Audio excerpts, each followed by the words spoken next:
Yes, the gas lines that Lucas spoke about. Okay, yes. How many months has it been since that big gas line carrying gasoline ruptured back on the East Coast that Mhm. supplied most of the East Coast? They still haven't gotten it under control. All right. How many millions of gallons have leaked into the soil? And that's what they want to put across Sioux land. Okay, I'm sorry. Yes, I agree. And I hate to admit it, but I do agree with Luca on this. Absolutely. The oil pipelines that they're going to put in are designed to rupture. Who cares about the environmental impact? That's what these people like. They like having these issues tested. The famous pipeline coming out of Iraq. Okay, one thing that most people don't understand is Iraq was and is the richest country in the world in terms of oil, petroleum products. Uh, we had stories. If you notice, none of that oil seemed to be getting to the U.S. to the gas pumps. Well, here's what they always said was that, oh, there were attacks on the oil lines. Okay, coming out of the fields in eastern Iraq. Well, I did a little checking, okay, when I was there. And one of the things I came up with was that, yes, the oil company said, oh, yeah, there was an attack. Uh-oh, okay. The important thing on all this is if you hear oil companies say something, know it's a lie. Don't even think it's a lie, know it's a lie. Not one attack in Iraq had a pipeline down for more than 8 hours, okay, because they have safety valves on these pipelines. When the pressure drops, they shut down. They okay, because Iraq doesn't care. What they do care about is the money that's lost. Iraq is the richest oil petroleum country, as I stated, and they built the ultra modern oil refining plants. That was the first thing we went after. That's why we went into Iraq, besides to cover up all the Bush weapons of mass destruction market. We went in to deal with the ultra modern refineries that were in Iraq and the low sulfur content oil that Iraq has. They have better oil than Saudi Arabia has, and they have 4 times the amount that Saudi Arabia has. Uh-oh, I'd be worried if I was a Saudi and that information came out, to be quite honest. But the thing is that yes, those oil pipelines burst all the time. Okay, you know, yes, we will have oil spills, guaranteed. What are you going to do about it? Okay, you allow these oil companies to build their pipelines across this land. What are you going to do about it now? Okay, and that's exactly the attitude that the oil companies takes is, so what? Take us to court. Who cares? All right, and that's where we're at. If you allow these oil pipelines to be built across this land, it will guaranteed it will rupture, and then nobody thought about this one, is it will wipe out the groundwater. Okay, of course these things are going to rupture. Of course they're designed that way. They're going to wipe out the groundwater. And what does that do? What that does, it makes the Bush family riparian rights purchase, okay, all the more valuable. Do you think the Bush family cares? And this is going on in Oklahoma right now. If they go in and turn the water on in their sink and you put a match to it, there's a huge flare off of natural gas about 5 feet to 6 feet high in your kitchen. Okay, that's happening right now. I don't see the Bush family showing up here and helping those people out because they backed up the fracking. They're going to be fracking like crazy all over this whole area where these pipelines are. All right. Ask the people in Arkansas that have had oil seeping through those hills there.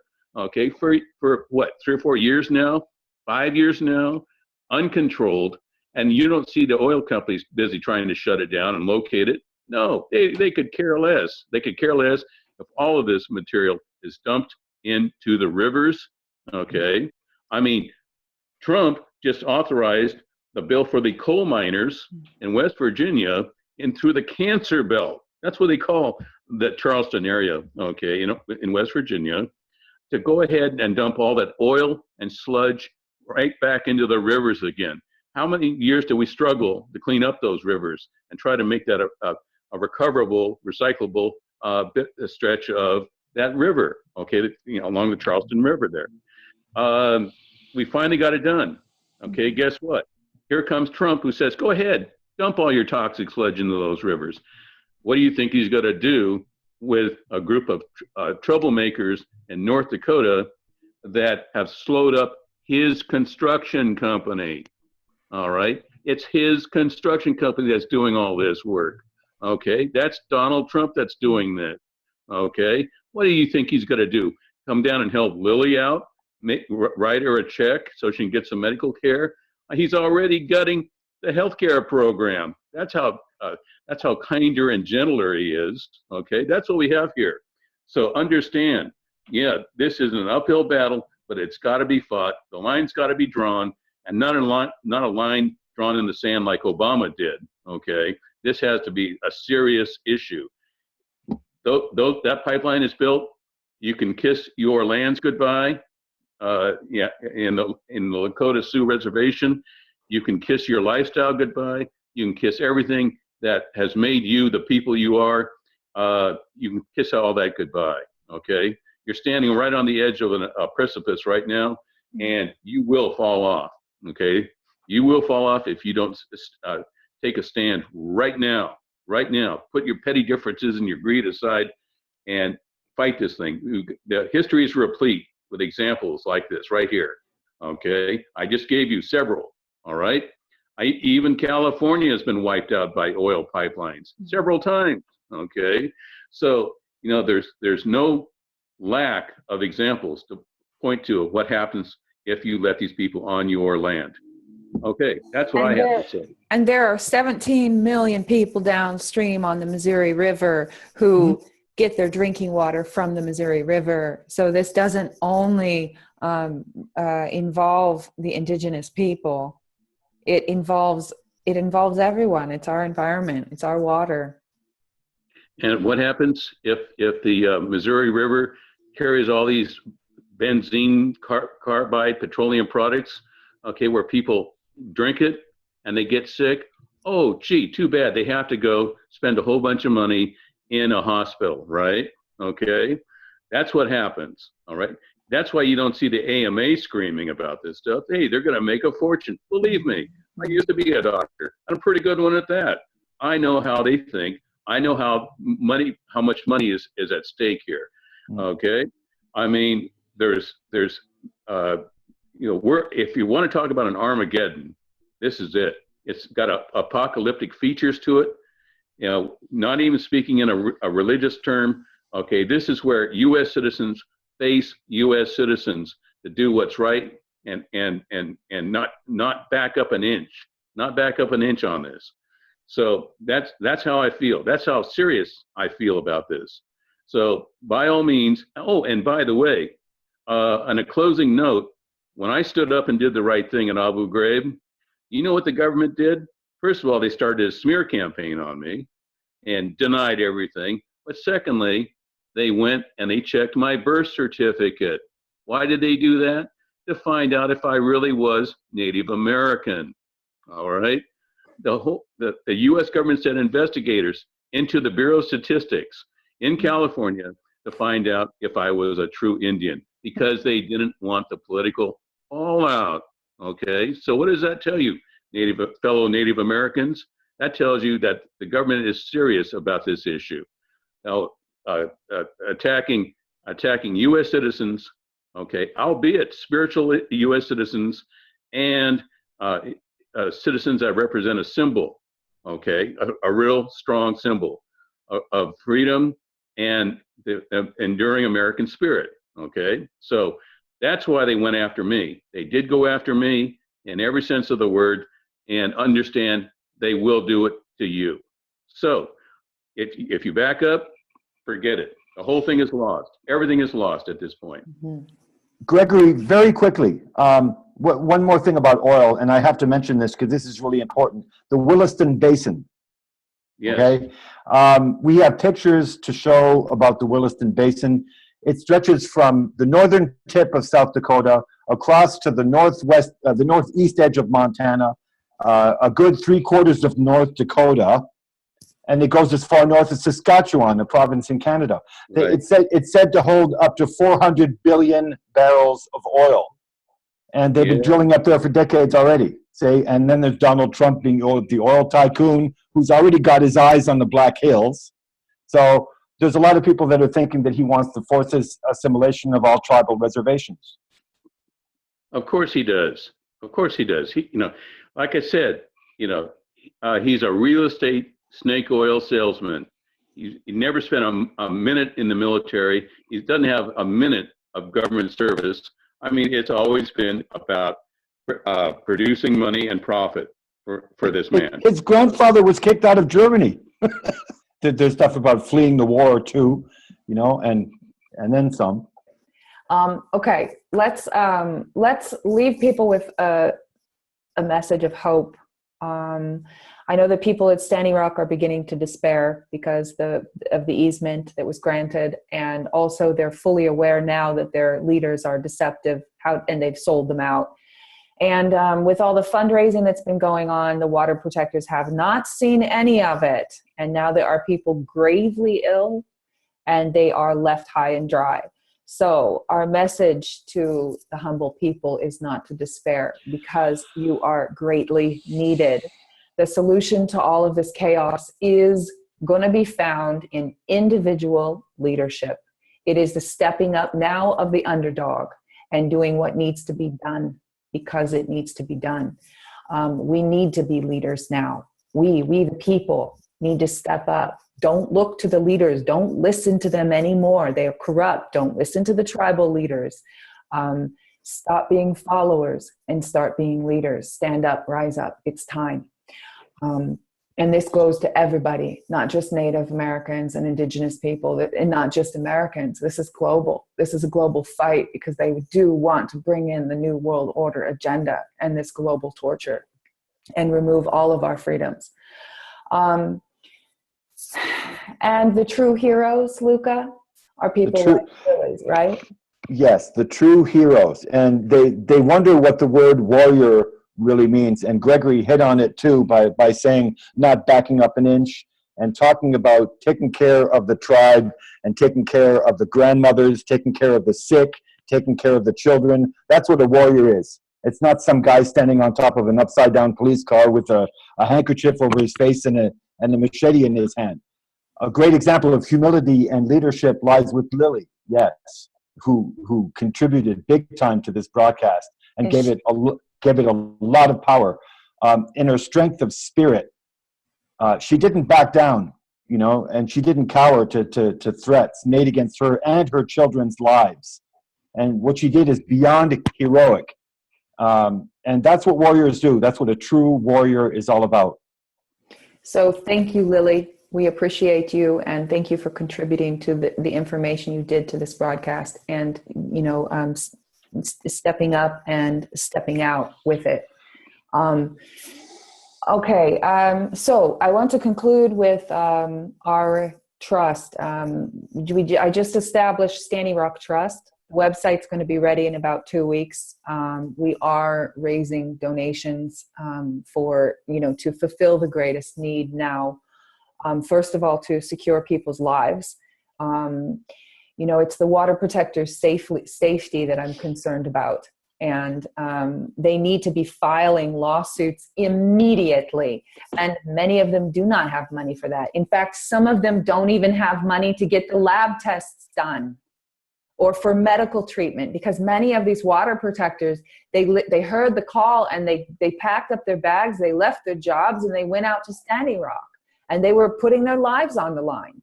And, some of them have gone back home. They're sick now. They don't have maybe medical insurance. And so, they're left high and dry. And there are some people fighting for their lives right now. In fact, I just got a message right before this broadcast. Somebody saw Lily's video, and she is just as sick, and she doesn't know what to do. And she doesn't even have the money for the medical treatment, for heaven's sakes. So in America, you can call 911 and they will take you to the emergency room, as Gregory said. So we are fundraising to help people get lab lab tests done. We want to secure those lab samples because this is evidence of genocide, evidence of chemical warfare being done by the US government against we the people. Everything needs to be recorded, logged, and archived, as Gregory pointed out to me, as evidence of this heinous crime. And so we are putting together, we have underneath my international foundation, Gregory and I, Royce Gay, he's a tribal leader, spiritual leader at Standing Rock. And Luca is working with us too, and a few other people. We're still forming the team, but we have the core people now. And we're setting up a legal defense fund for the victims of the chemical warfare used by the US government. We are going to try to support people so they're not left high and dry. Let's see. I'm just looking at my notes here, so make sure I don't miss anything. Yeah, the website's going to be up. If you want to donate sooner, get in touch with me. It is an international trust foundation that we're using, so all of the money will be accountable. Everything will be accountable, through electronic. So you don't have to worry about trusting us. We're trustworthy. But I can give you my PayPal, and you can donate right away. Let's see. So, I just mentioned that on the prompting of Greg, I did contact Greenpeace, and I had a long discussion with one of the ladies there.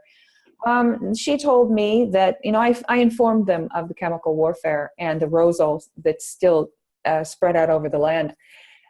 And she seemed to understand the gravity of it. She told me that there are individual members of Greenpeace at Standing Rock.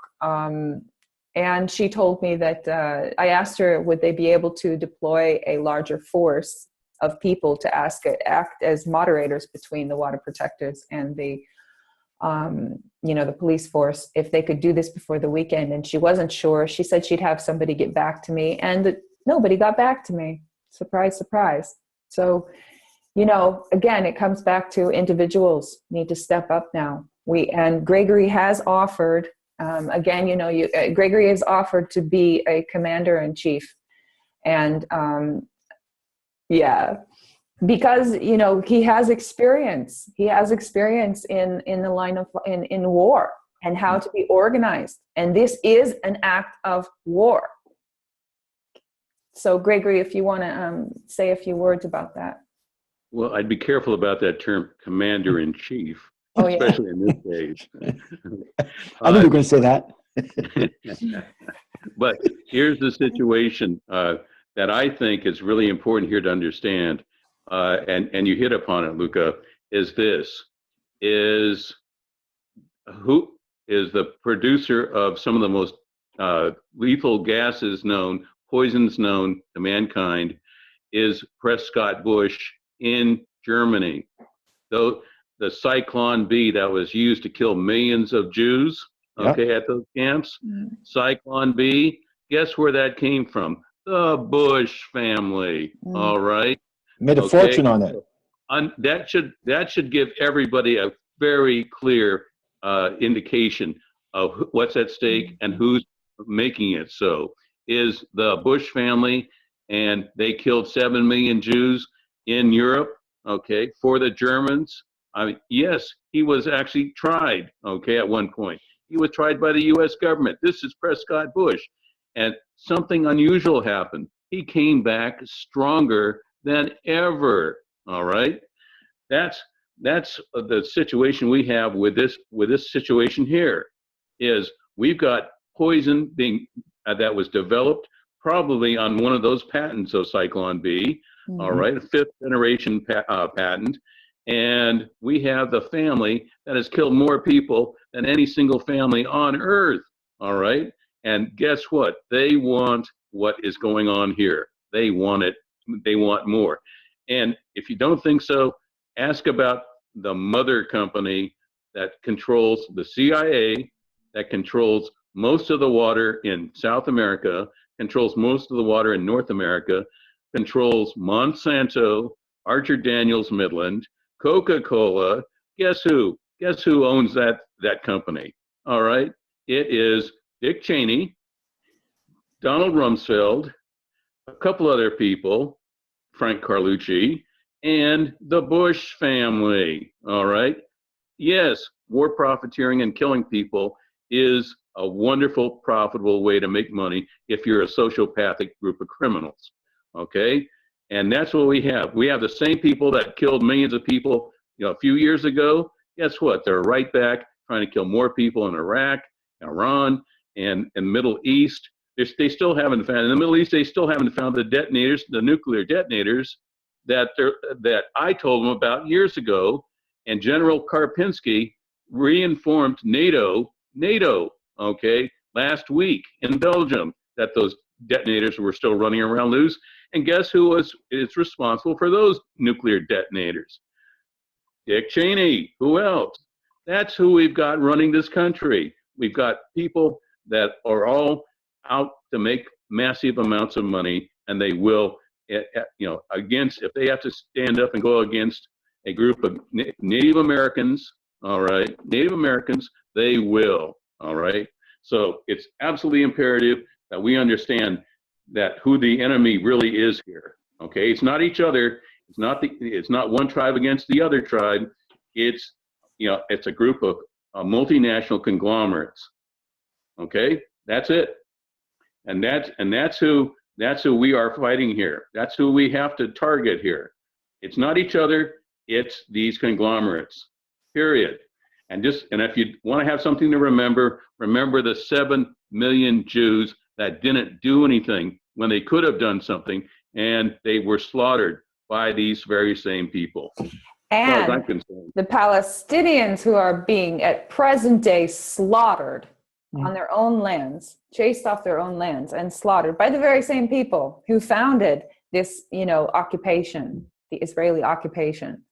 And again, it's all connected to the same people. And in a closing note, yes, I was told that the very same people, okay, were directly responsible for 9/11. Directly, they did the heavy lifting, the engineering, 9/11. And as of 2 months ago, you won't hear a word about this in the media, is yes, the Saudis actually paid for it. Saudi Arabians paid for the attack on 9/11 at the behest of the Bush family. Gosh, is anybody surprised now to hear this? Okay, no one should be surprised to hear that the Bush family arranged for the attack on 9/11 by having their buddies, Prince Bandar Bush, okay? Remember Prince Bandar Bush? Yes, he actually arranged, for the attack on 9/11 and used the Israelis for the middlemen, all right? How else could somebody order the release of thermite, sulfonated thermite that was used on those buildings to bring them down, okay? It had to have been somebody in our government, all right? So, yes, doesn't surprise anybody by now listening to this show that, yes, the Bush family is directly responsible for one of the greatest atrocities on U.S. soil, if not the greatest. 3,000 Americans slaughtered, okay? 3,000 Americans slaughtered. And surprise, they're not going to hesitate to slaughter a bunch of Indians. If they think so, they can get away with it. Native Americans will be slaughtered. Okay, that's who we're facing on this. Gregory, will you mention a little bit more about Israel's involvement in 9/11? Because I think Americans need to pull the blinders off their eyes. Oh, okay. All right. Can't seem to close this show, can we? Okay. All right. Okay. Oh, by the orders of the Rothschild. Oh, yes, right. Forgot the Rothschild. By the orders of the Rothschild. And it's right there in black and white on the web for everybody to see. Okay. Absolutely. Those 7 brothers, I don't think had any idea what they were going to make, 100 years later, 150 years later. It was 7 brothers from the Rothschild family in Frankfurt, Germany, that put this whole megalith together, all right, banking megalith. The Rothschilds were the first to enjoy war. They love war because guess what? They make money off, they've always made money off of war. And no, I don't think they quite disappeared into the ovens, from to hear them say it, okay. But all right, as I understand this, okay, let's get right down to brass tacks here. I was, okay, and I've never said this before on your show, I was briefed 9/11, okay, and I was briefed with a group of other counterintelligence agents in Arizona, and I was briefed by a commander of our team, but also another commander running an operation. And the operation was they were tracking two groups of Al Qaeda.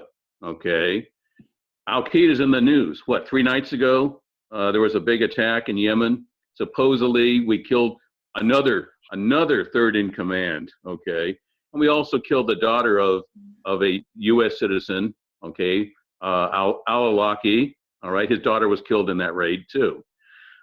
But anyway, in Arizona, I was briefed with my people, and it goes something like this: is that we were told, go home, get our affairs in order, get our wills in order, because we would be tracking two groups of Al-Qaeda terrorists.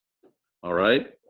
And one group of Al-Qaeda terrorists were training not too far from where we were in Arizona on an abandoned airbase.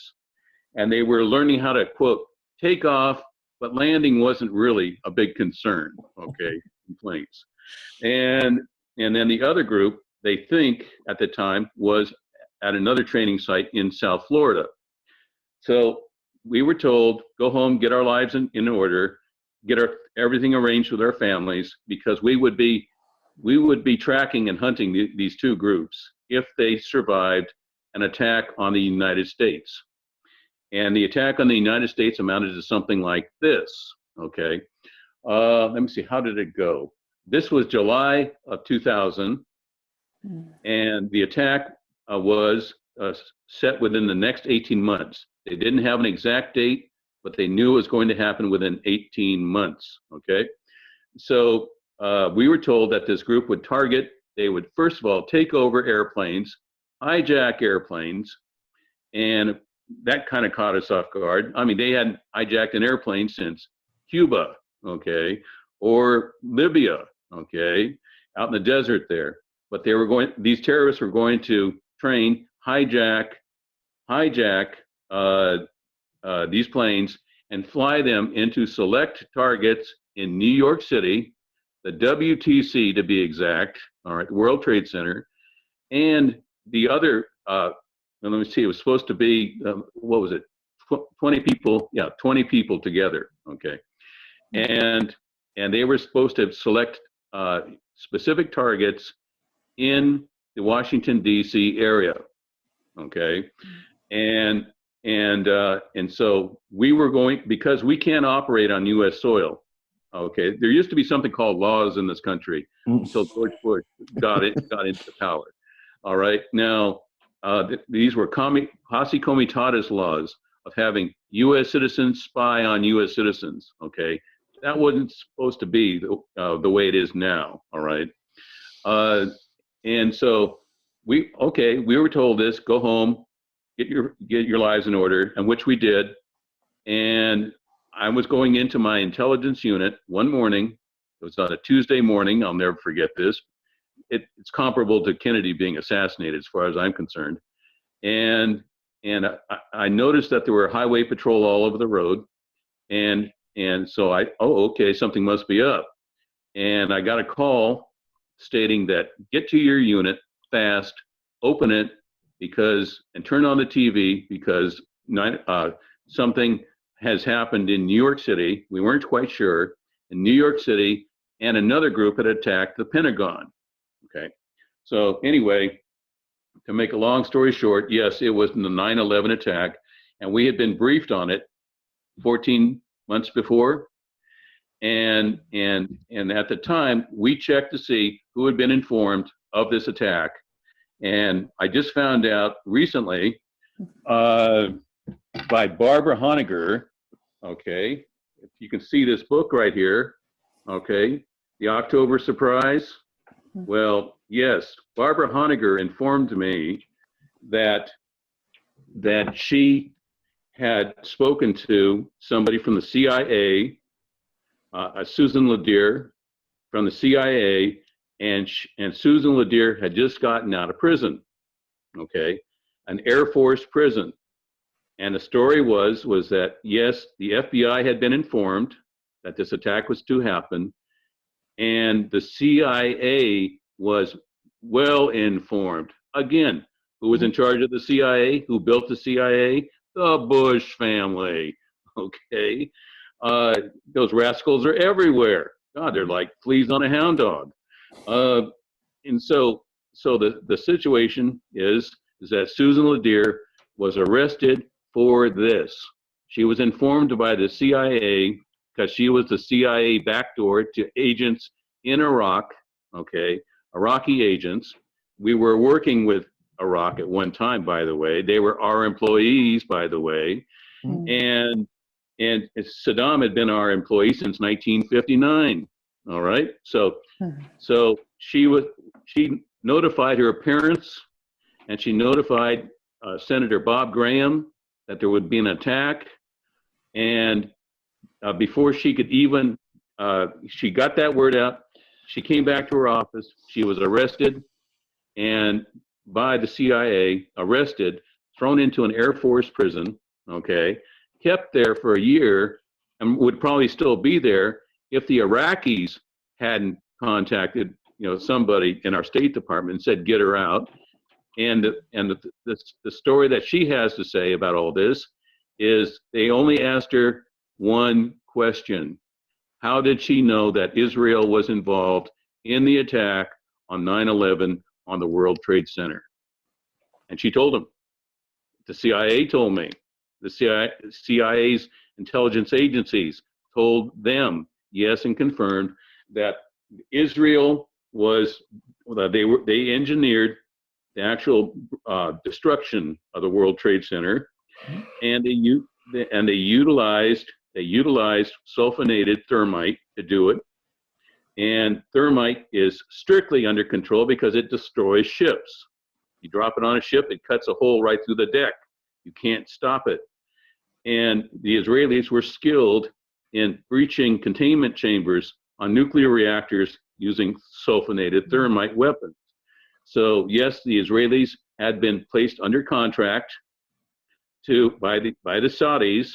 Okay, yes, they worked together for many years, and so the Saudis paid for it, and the Israelis came in, and by the way, Israelis in New York City aren't anything new. Okay, you see a few Saudis running around. Yeah, that's unusual.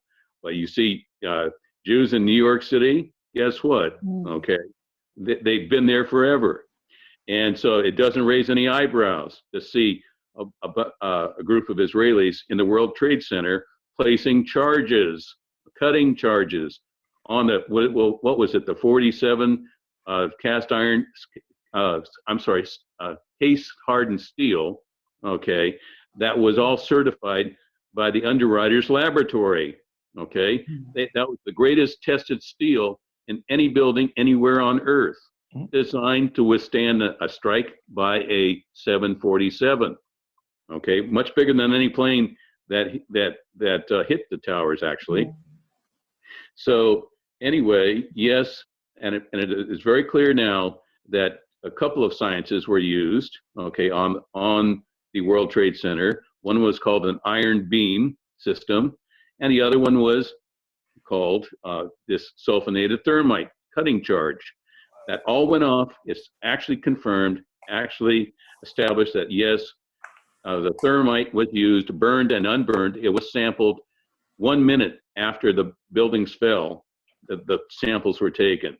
So yes, it was the Israelis who brought down the World Trade Center, and that was transferred later on to a case I investigated and helped investigate with somebody named Phil Marshall. Phil Marshall was a pilot. Yep, you know Phil Marshall. I know you and Phil Marshall. I know the whole. I watched the video. Oh, well, thank you, Yes, you. sir. You were awesome. You just happened to be on in the whereabouts at that time. Well, yes, Phil Marshall was quite a rascal. Okay, he lived just across the canyon from my old home, and he wrote several books on who paid for the attacks on the World Trade Center, and he would know. Okay, and yes, they paid for those attacks, and he named them. And the last book that he was going to write, the transcript, mysteriously disappeared. Okay, it disappeared. I went to his home. I was there approximately 36 hours after his family was slaughtered. Okay, his kids were slaughtered, and he died of a bullet wound, of course, to the head. And the official story was that it was a murder suicide. And in all my years, I've never seen the family dog, which was a Pekingese family dog, killed. Okay, and all those murder suicides that go on in this area. Okay, yeah, I've never seen the dog killed ever. And the dog was shot point blank in the face by a silenced weapon. Okay, that doesn't sound. Phil Marshall doesn't sound like the kind of guy that would carry a silenced, 9mm weapon around. So anyway, but very clearly that was the issue with Phil Marshall, and just like a bad dream, guess who's connected? Okay, to all of this situation. Liz, I mean, they're like HIV or AIDS, okay, or herpes. The Bush family shows up, I mean, they're forever. You let them into your life, they're forever. Okay, and it's just like AIDS or herpes. AIDS. So to make things interesting, everybody that hears this show should go over and type in Phil Marshall, Barry Seal, okay, the guy who coordinated the entire cocaine drug running cartel, and for the agency, by the way, and that's where it was. They renamed it. It used to be Central Intelligence Agency. Now it was named the Cocaine Importation Agency. Okay, and at that point, also look to see who was tagging along, just for good measure, because he's such a good guy, such a good egg, is somebody named Jeb Bush. Okay, yeah, that Jeb Bush, the one and only Jeb Bush. Okay, the one who was running for president, telling people that abstinence works. Okay, well, obviously it should have worked sooner for him. They would have prevented that idiot. Okay, but the thing is Jeb Bush, okay, was the third member of that little triumvirate that went to Colombia, where the Zapata Oil, the Bush family oil company, is headquartered in Medellin. What is it about these places? Okay, and then what was it? The tuna boats would take all this cocaine to the Bush oil platforms, okay, near the Quesal Bank, and then the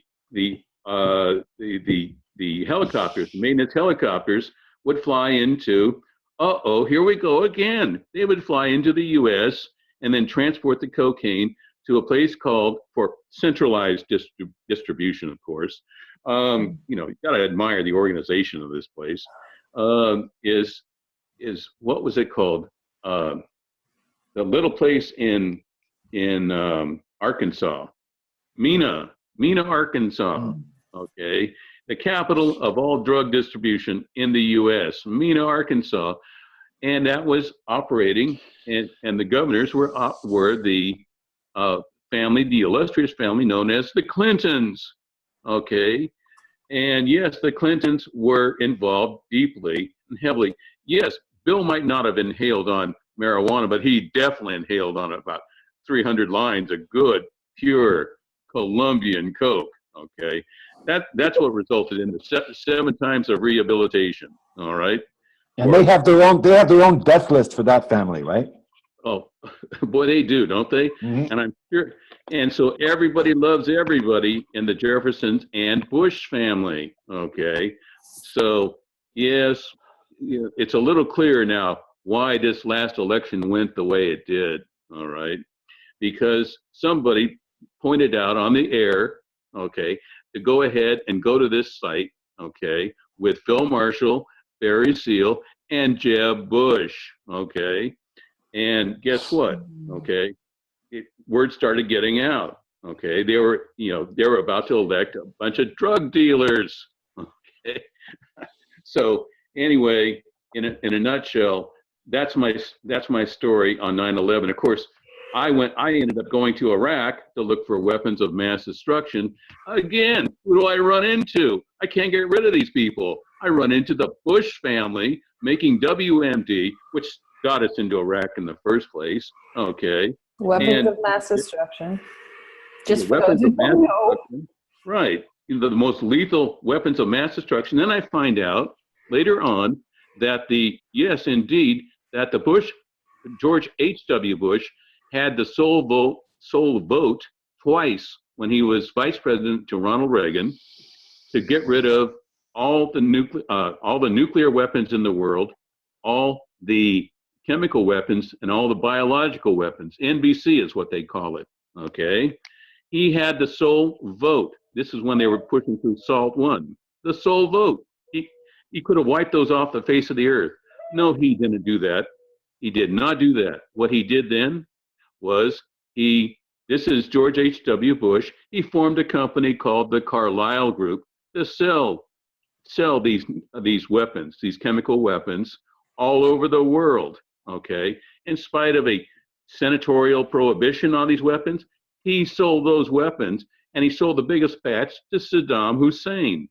All right, that's that's why the government doesn't want me really talking to anybody about my case. All right, it just doesn't look good somehow to have a sitting president is sitting on the board of a company that's going to take the U.S.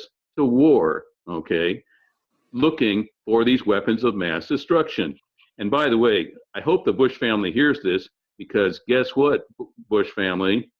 The documentation wasn't destroyed in your great document purge. The documentation is a part of my court case. All right. So that's what we have here is the 29 warheads that the Hans Blix inspection team, the David K. inspection team couldn't find. Yes, they did find them. I found them.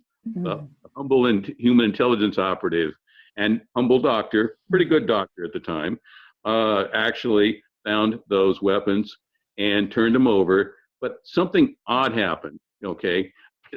Nothing is straightforward with these people. Yes, CNN was less than 100 yards away, and they were never notified that we had discovered massive amounts of weapons of mass destruction. They were never intentionally notified. The Pentagon was notified. The Pentagon said, get rid of those weapons. Big mistake here. We didn't have any way of getting rid of the most lethal weapons on Earth. So we contacted the British government. The British government said, oh, okay, we have something that can do this. All right, great. We'll send them over in the morning. There's now film footage of them destroying these 29 warheads. And the big issue is, oh, well, how much do we have to pay Prime Minister Tony Blair for this service? Okay. And I hope everybody's listening, because something was ushered in, as I just spoke to General Karpinski about. Something was ushered in called the Green Zone. Okay, you've heard of the Green Zone in Iraq? Well, the Green Zone actually became the Cyprus Express. Okay, huge cargo planes were actually organized to land in Iraq every day and leave at 2 o'clock to go from the Green Zone to the island of Cyprus. Okay, that's the Cyprus Express. Okay, and as a result of the Cyprus Express, Tony Blair and a whole group of other foreign heads of state were actually paid massive amounts of money. These very open, wide open Cyprus bank accounts. Okay, and I certainly hope Julian Assange hears this message. All right, and what happened then was that billions and billions of not stars but billions of dollars went into these bank accounts, and it was actually confirmed by General Karpinski herself, walking on board and found the money packets, the famous money packets, okay, that were confirmed in the Henry Waxman investigation of all of this, okay, yes. And that money was going to, billions of dollars were going to all these heads of state, and that was U.S. tax dollars, U.S. tax dollars. So you asked about 9/11. There we go. Well, but I'm glad to hear that. I mean, that's really vital, important information, and it connects right to Standing Rock. I mean, these chemical weapons. Yes. Everything you explained, the big picture. There it is. How these things connect and who's behind it. Family. Well, the AIDS virus. Well, the nice thing about all this is I can understand why the courts don't want my case coming to trial. Okay, they're really going out of the way to prevent the 1 ton of evidence, 1 ton of documentation. I can't carry this documentation because it weighs 1 ton. All right, and that's what I've been doing all this time, by the way, is accruing evidence. And they don't want the weapons of mass destruction orders, okay, showing up in a courtroom, showing that Carlisle ordered these weapons. They don't want all the other, the Cyprus Express issues. They don't want to see the fact that, yes, I did recruit Saddam Hussein's banker, Abu Sager is his name, Abu Sager, who even had more deals to talk about, especially when he gave me the detailed information concerning the Bank of Credit and Commerce International, BACI for short, and the BACI accounts were, guess what, started by George H.W. Bush. BACI, Bank of Credit and Commerce International, and the deal they cut with the Bank of Iraq, okay, to purchase weapons of mass destruction, that were built by and ordered by George H.W. Bush of the Carlyle Group. Okay, so we have the Carlyle Group, very sinister group, by the way. They're still around. There's a strange Israeli connection there, by the way, with the Carlyle Group. And then you have the Bank of Credit and Commerce International, which went bankrupt and built hundreds of millions of people out of their savings globally, okay? But somehow weapons of mass destruction were purchased using this nice feedback loop, okay? So you have something here that is basically part of the story that I have put forward and demanded that the U.S. government deal with, all right? I don't care if they think it's sensitive politically. They should never have strapped me to a goddamn stretcher and tortured me, all right? That's what I can say about all of this, okay? Yes, okay, so your listeners are going to be in for an earful with your next show. Well, if half the people were half as brave and half as forthright as you are, we would have a really good, we'd have a really good team on our hands. I think you're the perfect example of the strength and the integrity and, that kind of gung-hoism that we need, because it couldn't be better, Ariana. What an amazing guest to have. That's exactly what you have to have. Really. The only thing I want to say in America is that we rebuild the laws that we have. We don't need any new laws. We don't need any new types of politicians, okay? All we need to do is rebuild and re-energize what we have already had for years, okay? There's a law for everything, and they're good laws. They were made by good men, all right? The fathers that founded this country were geniuses, and they were, and the thing that most people don't know about is the founding fathers, most of them died penniless. They died in caves. They were hiding out in the forest because the British were hunting them. our allies in the Iraq War, by the way. Okay, funny how these things change. But that was the thing, is most of the people that signed the Declaration of Independence died hunted fugitives. And believe me, when they were caught, what was the first thing that the British did to them? They tortured most of them, all right, for good measure, okay? That's because they were really angry at them. You know, kind of like Iraq a little bit, kind of like Abu Ghraib a little bit. And so that's one reason why all these, our founding fathers, ended up fugitives running for their lives. They didn't want to be tortured to death, you know, by a bunch of psychotic British, all right? So that's why we have these fantastic laws with all these considerations, which, by the way, like I said, these people are like AIDS. George W. Bush had the nerve to call, what was it, the Constitution, quote, a goddamn piece of paper. Okay. So, on that closing note, and the torture is also at Standing Rock.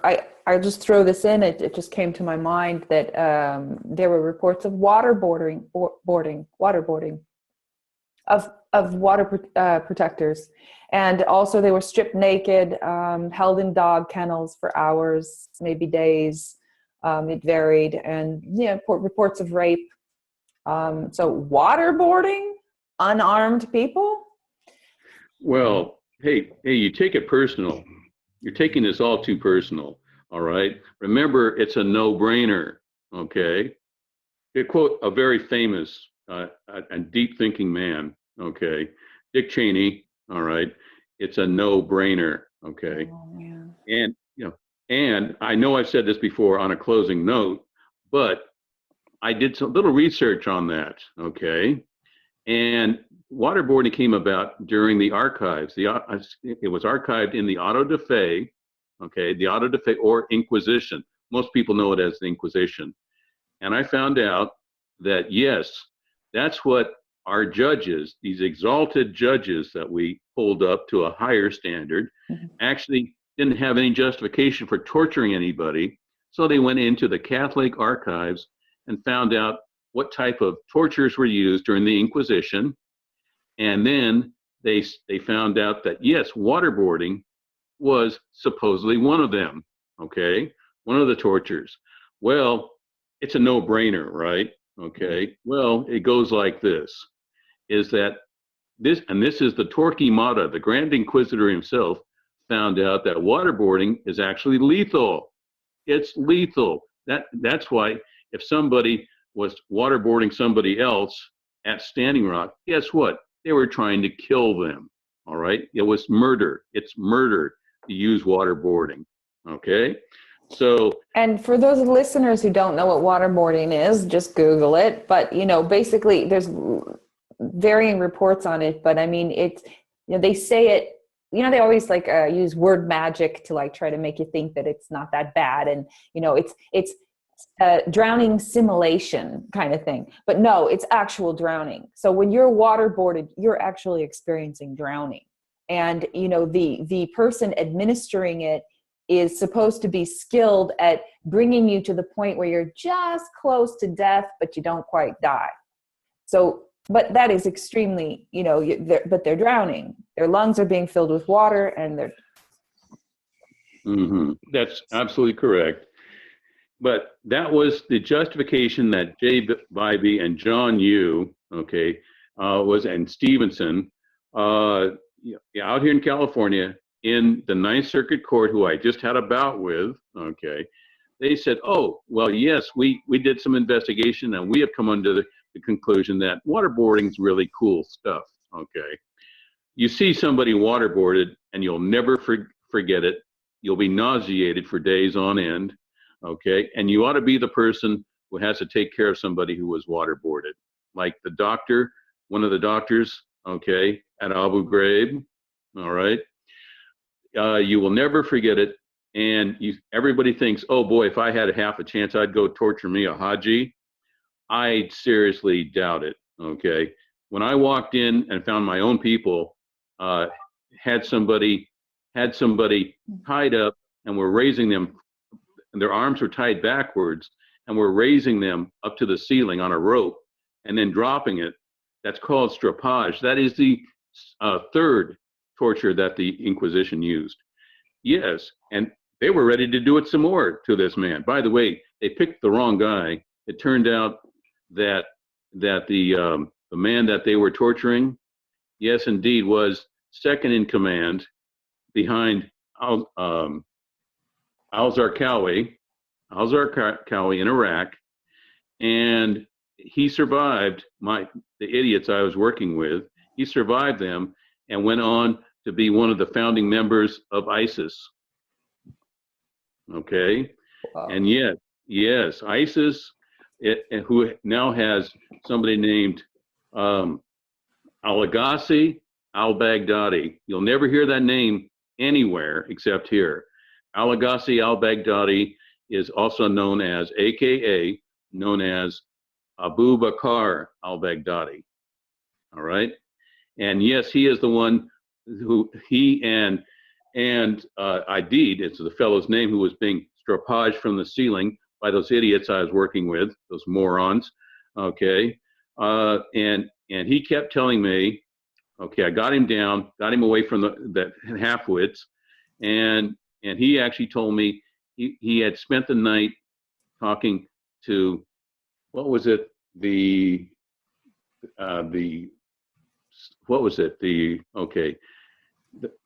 there's a term, there was a term that he used, and that is basically the Khalifa. I'm sorry, I had a senior moment here.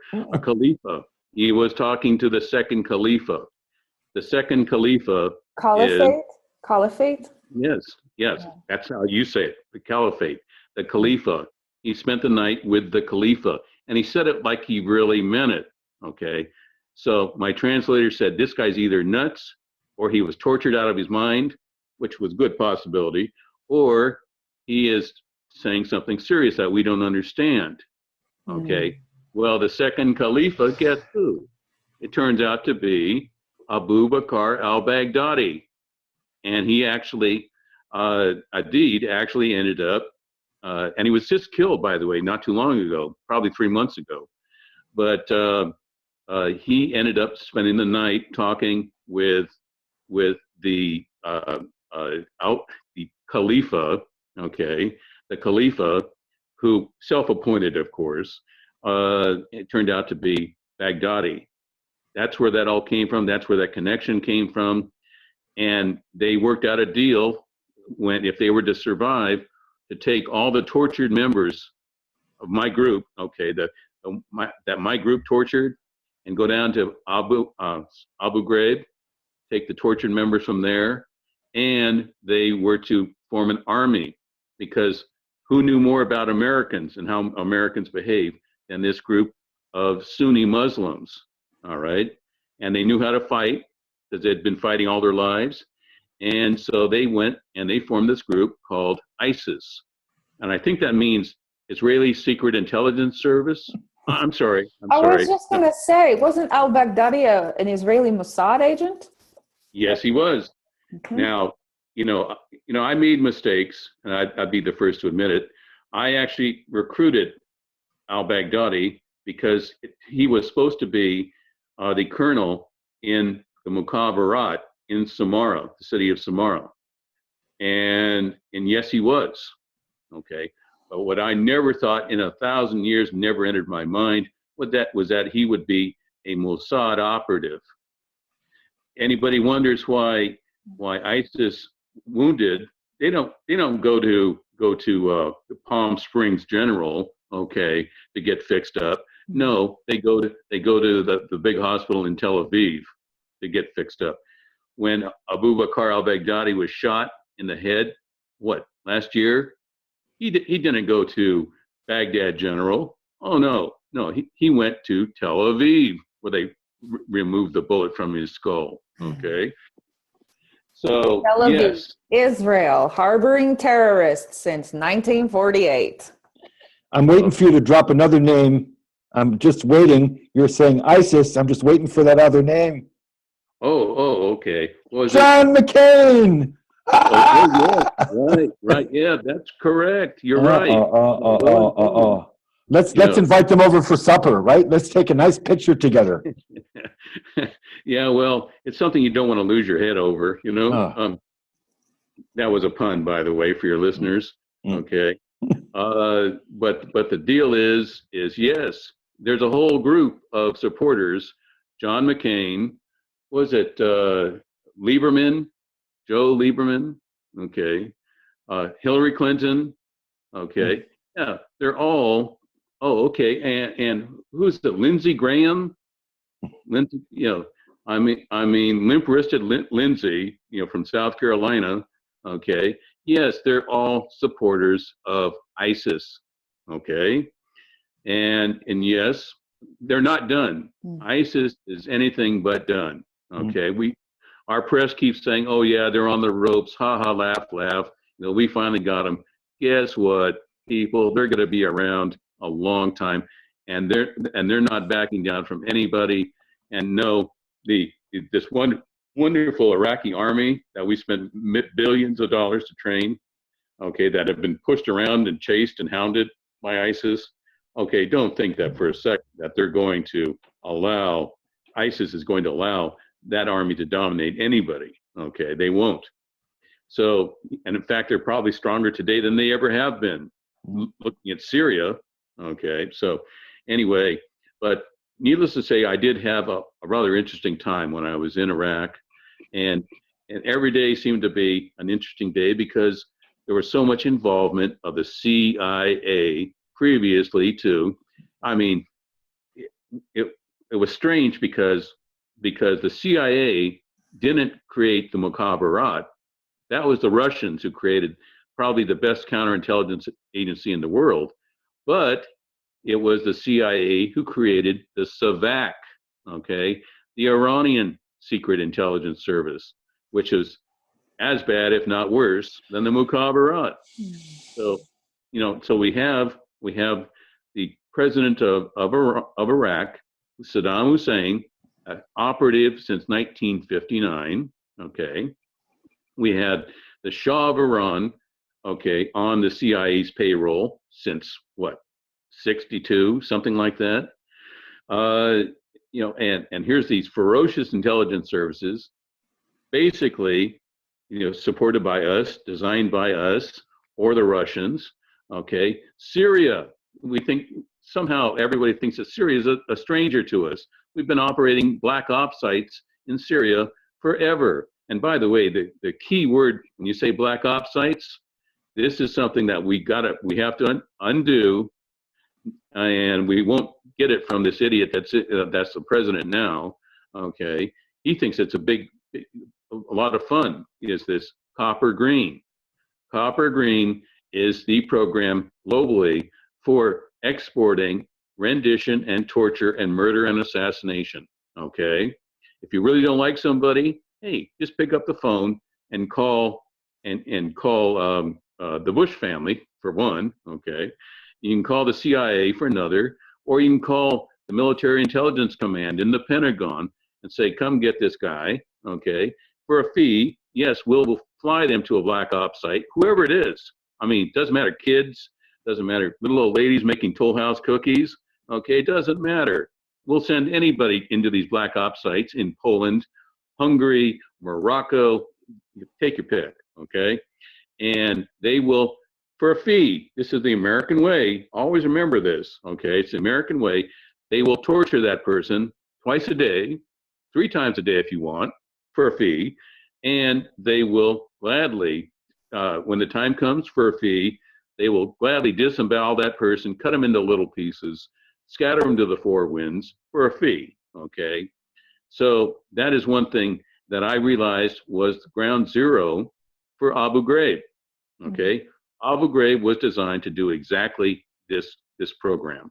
Okay, and they've done a pretty good job to date, as far as I can tell. And by the way, I am amazed that I haven't had another disruption, okay, on this show. Yeah, Okay, really. Don't say anything. Don't say anything. Well, I think, okay, I just wanted to let you keep talking because this information, I mean, we can't hear it from anywhere else. But I hope people listening realize how serious the situation is, and that, we have to act now, fast, and we have to act now. And Standing Rock is a cause that we can all get behind, because the Native American nations they are sovereign territory. They're sovereign people. They're their own nation within a nation, and they have the treaty rights. They have the right to go after their rights and their lands, and to demand the U.S. government uphold the treaty laws, which are still legally binding. So we need to support them, because that is the answer for all of us. And I don't know if people are aware of Luca and I have done, a broadcast called The Black Snake, where we talk about even the prophecy behind all of this, the Hopi and Lakota prophecies. But we have to stand with Standing Rock. This is how would you put it? Well, what's really important, Ariana, I'm not going to cut you off, I'm sorry. But what's really important is that most people don't understand, and Greg, please tell me if I'm wrong, I don't think I am, but for people to understand Standing Rock, they have to understand history. Because everybody says, if you don't learn from history, it keeps on repeating itself. Well, that's the game. They're not interested in learning from history. They're interested in learning how to do it better next time. There's no such thing as remorse. They're just trying to kill people off. They're trying to, poisoning the air, poisoning the food, poisoning the soil. That's the name of the game. And for them to understand what's going on now, what better guest to have than Greg, who just flew us around the world and told us about the Bush family and the CIA and what's all behind everything that's going on. Yeah, so people can be aware. I mean, this is a lot, of information people can start to research. This has been going on a long time. Actually, Royce Gay sent me a document written by David James Manzer, where, he's saying that this was planned 50 years ago. So why is there not enough coverage on Standing Rock? Because of the presidential elections. And if you think that's an accident, no way. They started building the pipeline at the same time as the presidential elections, because they knew that would be a redirection of our attention. And the Williston Basin is, I think, something that they're after, and they just want to clear the land. They want to bring in a global agenda of, enslavement for all humanity. And we're on a precipice right now, and we have a chance to actually defeat this serpent. But, we have to rise up. We have to unite. And, Greg and I and Luca, we're trustworthy people. We have an international foundation. We are stepping up and willing and ready to do something and to help the people, to actually help them, not just lip service. So if you want to help Standing Rock, if you want to get behind this cause, get in touch with us. If you can help with donations, or if you need our services, Greg is willing and ready to assist with giving directive at Standing Rock to help the water protectors get organized and to defend themselves. But I think it's pretty clear that is a contaminated area, and people should really not be going there until it is cleaned up. The Rosal is cleaned up. But I guess, this has been pretty long.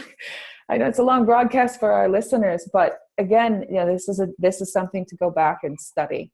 What an education. What an education. Yeah. Gregory, is there anything else that you would like to add before we end? Well, no, because now I have, I actually thank you for having me, but I have to call my biographer, and continue, with the Iraq story, and the little girl that walked up to me that had been skinned by one of our anti-personnel mines. And let me see, I helped construct a schoolhouse, and I got nothing but a big pain from my command, who then later on, after I was strapped to the stretcher and flown off to Germany, they took credit for my building that schoolhouse. And then let me see how I managed to turn a village that was completely hostile to the Americans, turning it around to where they thought I was the next best thing since sliced bread. So anyway, that's what I have to talk about tonight with my biography. Okay.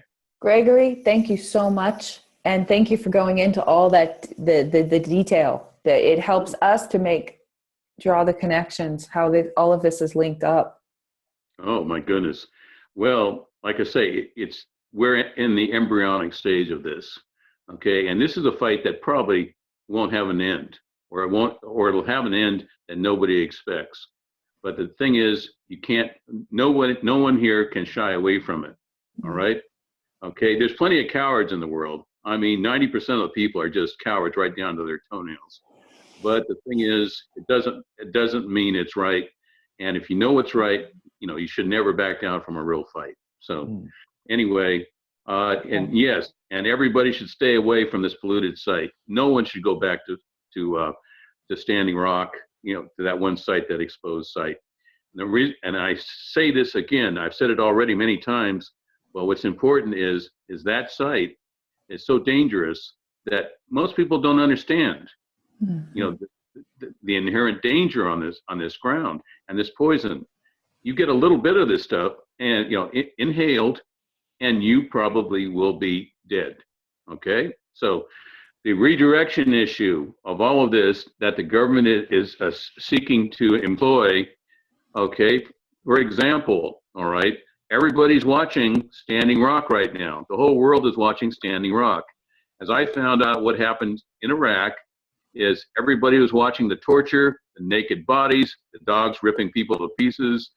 Guess what? The largest war profiteering scheme in the world in U.S. history was happening in the Persian Gulf, ripping Americans off for billions of dollars, if not trillions.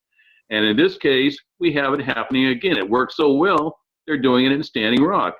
Now the Israelis have opened up another bombing front on the Gazans.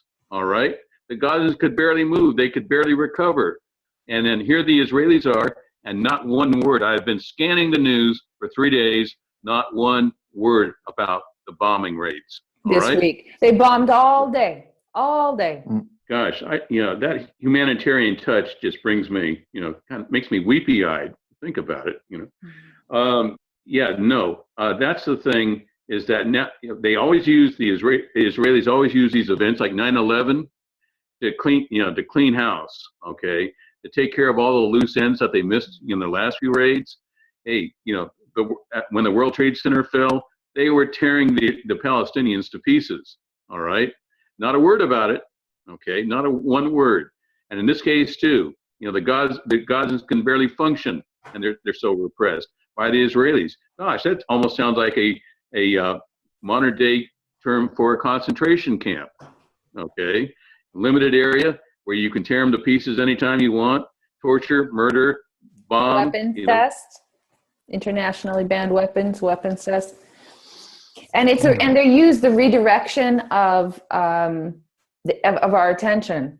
They use the media to redirect our attention. And if you look, 96% of the global media is owned by 6 corporations, which are all owned by Israel. So who is controlling what you get to see in the news? Yeah. So with that in mind, no, I don't have anything more to say other than, yes, I'm more than willing to help start up a CIC, and military people understand what that is immediately, and the 4 levels of leadership that have to be considered in putting one of these operations together. Okay, military people know. In fact, anybody on the opposition side knows what I'm talking about.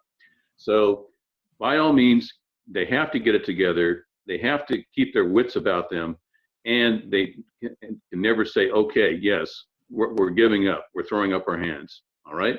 That's what the government counts on. And it looks like, fortunately, it looks like we have enough heroes out there that we can make this thing work. All right. Yeah. And we got to get organized before this weekend. And I have a document that I'm willing to send. We're looking, about 20 people are needed. That's all it take, strong leaders. And so we'll wrap this up. Ariana Love, Luca Mino with Exposing the Agenda. And this is a TLB production, The Liberty Beacon. Find us at thelibertybeacon.com. Gregory Ford.